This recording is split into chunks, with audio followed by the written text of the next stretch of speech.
So good afternoon everyone. आज हमारा topic है classification of elements affecting crop production. आज का ये वीडियो का जो एक्सप्लेनेशन है वो हिंदी में रहेगा। ये हमारा पहला वीडियो है जिसका एक्सप्लेनेशन हिंदी में रहने वाला है। So stay tune.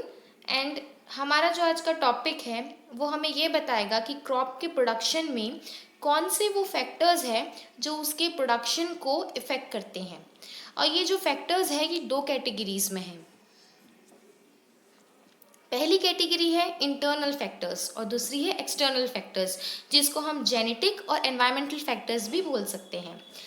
जो जेनेटिक फैक्टर्स है उसमें दो है, जैसे हमारी एक है variety in plant nutrient needs, दूसरा है इम्पोर्टेंस ऑफ प्लांट जेनेटिक्स। तो इसमें जो हम जेनेटिक्स फैक्टर के अंदर देखेंगे कि कौन से वो जेनेटिक फैक्टर्स है, क्या है वो इंटरनल फैक्टर्स जो क्रॉप के प्रोडक्शन को इफेक्ट करते हैं, उनके नाम क्या है। पहला है variety and plant nutrient needs. तो जो प्लांट जो क्रॉप होता है जो हम लगाते हैं वो एक प्रॉपर हमें प्रोडक्शन दे, उसमें जो फैक्टर्स इफेक्ट करते हैं उसमें जो प्लांट की जो न्यूट्रिएंट, जो प्लांट को जो न्यूट्रिएंट चाहिए रहता है उसकी नीड और कैसी वैरायटी का वो प्लांट है वो फैक्टर डिपेंड करता है कि जो क्रॉप की जो प्लांट की जो प्रोडक्शन आएगी वो कैसी रहेगी।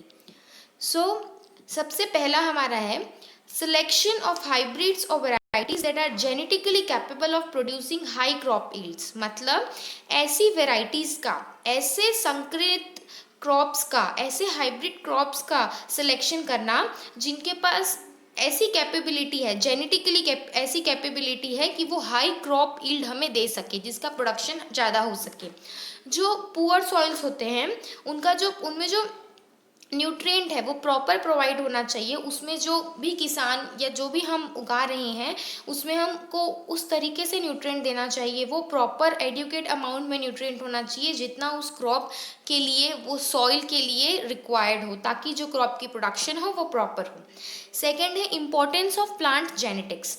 जो प्लांट जेनेटिक्स है उसका क्या इम्पोर्टेंट है, मतलब जो प्लांट हम लगा रहे हैं उस हर, जैसे हम ह्यूमन बॉडी में पढ़ते हैं जेनेटिक्स, मतलब जो हम जीन्स से रिलेटेड पढ़ते हैं कि जो जीन्स हमारे पेरेंट्स से हम पे आता है वो जीन्स ही हमारे बहुत सारे जो कैरेक्टर्स होते हैं, जो बिहेवियर होता है उस पर बहुत सारे पे डिपेंडेंट होता है।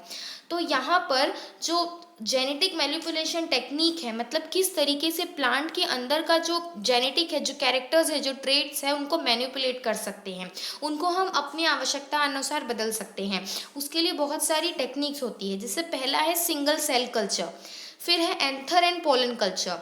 एंथर और पोलन कल्चर का एक वीडियो इंग्लिश एक्सप्लेनेशन में मैंने बनाया हुआ है, आप मेरे चैनल में जाकर के देख सकते हैं। जिन्होंने इस चैनल को सब्सक्राइब नहीं किया है कृपया इस चैनल को सब्सक्राइब कीजिए, बेल बटन दबाइए और उसे ऑल मोड में रखिए ताकि जो भी वीडियो आए उस वीडियो को आप पहले देख पाएँ।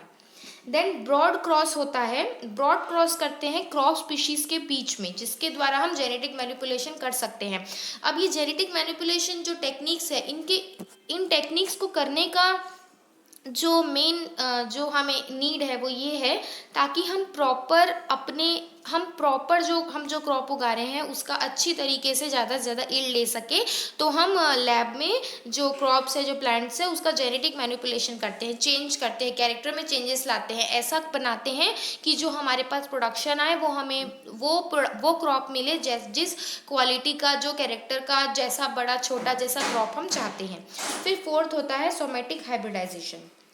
अब इसका जो सेकेंड कैटेगरी है जो क्रॉप के प्रोडक्शन को इफेक्ट करता है वो फैक्टर है एक्सटर्नल फैक्टर, या हम इसे एनवायरमेंटल फैक्टर भी बोल सकते हैं। इसमें जो आते हैं फैक्टर्स वो है temperature, moisture, solar energy, composition of atmosphere, soil, biotic factors, soil structure and composition of soil, air, soil reaction, nutrient elements and growth of the restricting substances and the toxic atmospheric substances। जो हम इसे पढ़ेंगे, जो इसका पहला है वो है टेम्परेचर। तो टेम्परेचर कैसे क्रॉप के प्रोडक्शन को इफेक्ट करता है? तो जो टेम्परेचर होता है वो सबसे पहले क्या है, वो measure of intensity of heat है। मतलब कितनी इंटेंसिटी से वहाँ जो हीट प्रोड्यूस हो रही है या जो हीट प्रोड्यूस होती है उसका जो हम मेजर करते हैं वो टेम्परेचर कहलाता है। Growth for most agricultural plant perhaps between 15 to 40 degree centigrade. मतलब बहुत सारे जो मोस्टली एग्रीकल्चरल क्रॉप्स होते हैं, प्लांट्स होते हैं, उनको 15 से 40 डिग्री सेंटीग्रेड तक का हमें चाहिए रहता है टेम्परेचर उनके प्रॉपर ग्रोथ के लिए। ये एक अप्रॉक्सीमेशन है, हर क्रॉप्स का अलग अलग होता है, ये हमें इतना चाहिए रहता है मिनिमम, नॉट मिनिमम, ये हमें परहैप्स मतलब इतना होना चाहिए इसके बीच में। फिर temperature directly affect the plant functions of various vital plant processes. मतलब जो टेम्परेचर होता है वो डायरेक्टली इफेक्ट करता है प्लांट के फंक्शंस को और वेरियस वाइटल प्लांट प्रोसेसेस को। जैसे कि हमें पता है अगर टेम्परेचर ज़्यादा बढ़ जाता है और किसी सपोज कोई एक क्रॉप है जिस क्रॉप को 30 डिग्री चाहिए टेम्परेचर उसके प्रॉपर प्रोडक्शन के लिए, और सपोज उस जगह में टेम्परेचर ज़्यादा बढ़ जाता है, तो ये डायरेक्टली टेम्परेचर कैसे अफेक्ट करेगा कि क्रॉप डैमेज हो सकती है, क्रॉप बहुत ज़्यादा स्तर पे भी डैमेज हो सकती है। तो ये टेम्परेचर ऐसे इफेक्ट करता है।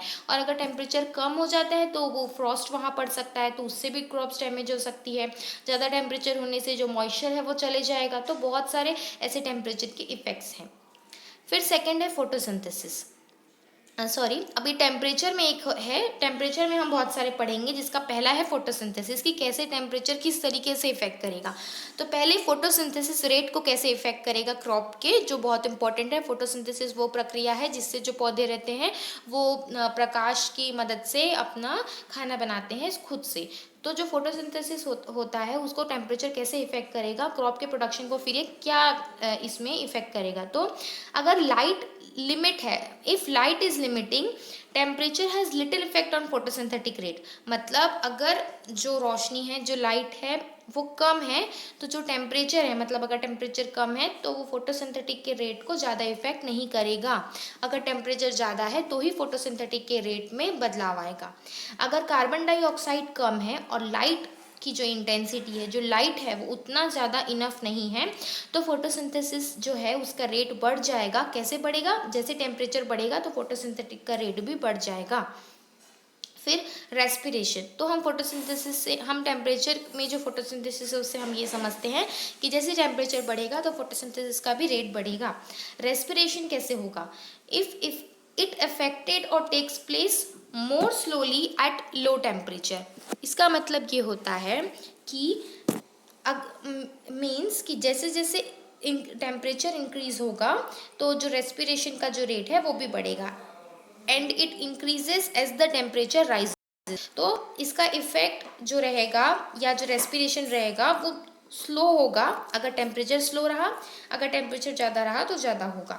एट वेरी हाई टेम्परेचर जो रेस्पिरेशन का रेट होता है वो इनिशियली ज़्यादा होता है, लेकिन फिर वो मेंटेन नहीं हो सकता। After few hours at elevated temperature जो रेस्पिरेशन के रेट होते हैं फॉर एटलीस्ट सम प्लांट्स वो ड्रॉप ऑफ हो जाते हैं rather rapidly. Okay, rather rapidly.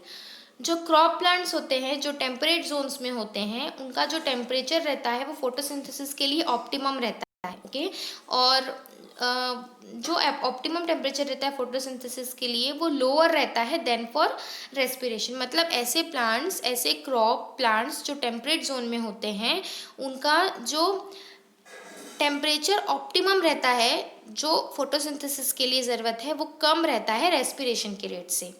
So this can be suggested as one reason for higher yield of starchy crops. तो ऐसे क्रॉप्स जिनमें स्टार्च ज़्यादा मात्रा में होता है, तो ये जो हमने अभी पढ़ा इसको हम एक कारण बता सकते हैं उन क्रॉप्स के लिए जिनकी यील्ड ज़्यादा होती है। जो क्रॉप स्टार्च जिसमें ज़्यादा होता है तो उसकी यील्ड ज़्यादा होती है, तो ये एक रीज़न हो सकता है जो हमने अभी पढ़ा उसके ज़्यादा प्रोडक्शन का। जैसे जो मेज़ होता है और जो पोटैटो होता है इन कूल क्लाइमेट्स में as compare to the yield of this crops in warmer region. मतलब ये कहना चाह रहे हैं कि वो क्रॉप्स जो हमने अभी पढ़ा टेम्परेट जोन में होते हैं उनमें जो ऑप्टिमम टेम्परेचर होता है फोटोसिंथेसिस के लिए वो कम होता है रेस्पिरेशन के कंपैरिजन में। तो उसी का एग्जाम्पल है ये, जो क्रॉप्स ठंडे जगह में होते हैं और जो क्रॉप्स वार्मर रीजन में होते हैं, उसको हम इस पॉइंट से समझ सकते हैं। ट्रांसपीरेशन में क्या होता है, जो वाटर वेपर का लॉस होता है स्टोमेटा ऑफ लीव्स से, वो इन्फ्लुएंस्ड होता है टेम्परेचर के द्वारा। ट्रांसपीरेशन का मतलब होता है पानी का लॉस होना in the form of water vapour from stomata of leaves. Leaves के लोअर पोर्शन में स्टोमेटा होते हैं जिसमें पोर्स होता है, उस पोर्स के थ्रू जब टेम्परेचर ज़्यादा होता है, टेम्परेचर का इन्फ्लुएंस बहुत होता है, तब पानी का वाटर वेपर में, वाष्प में उसका लॉस हो जाता है। वो ट्रांसपीरेशन की प्रक्रिया होती है। ट्रांसपीरेशन के जो रेट्स होते हैं वो लो होते हैं लो टेम्परेचर पे, और वो टेम्परेचर जैसे जैसे बढ़ता है उसके कारण बढ़ते जाते हैं। फिर वाटर एड्जॉर्प्शन, हम जो अभी ये देख रहे हैं ये टेम्परेचर का किस तरीके से कैसे कैसे इफेक्ट होता है, किस किस माध्यम से क्रॉप के प्रोडक्शन में, वो देख रहे हैं। तो अब इसका जो फोर्थ पॉइंट है टेम्परेचर में ही, वो है वाटर का एब्जॉर्प्शन। तो जो लो सॉइल टेम्परेचर होते हैं वो एडवर्सली इफेक्ट कर सकते हैं जो प्लांट के ग्रोथ होते हैं, by it effects on the absorption of water. मतलब जो पानी का एब्जॉर्प्शन होता है, लो सॉइल जो सॉइल का टेम्परेचर कम होता है वो इफेक्ट कर सकता है प्लांट के ग्रोथ को। किस तरीके से, उसका जो एब्जॉर्प्शन होता है ना, जो वाटर का जो एब्जॉर्प्शन करता है वो सॉइल जिसका टेम्परेचर कम होता है, तो वो इफेक्ट कर सकता है प्लांट के ग्रोथ को। कैसे कर सकता है, इस तरीके से कर सकता है कि अगर सॉइल का टेम्परेचर लो है तो उसका जो ट्रांसपीरेशन है वो अब फिर भी एक्सेसिव होगा, is taking place and plant में be injured because of tissue dehydration.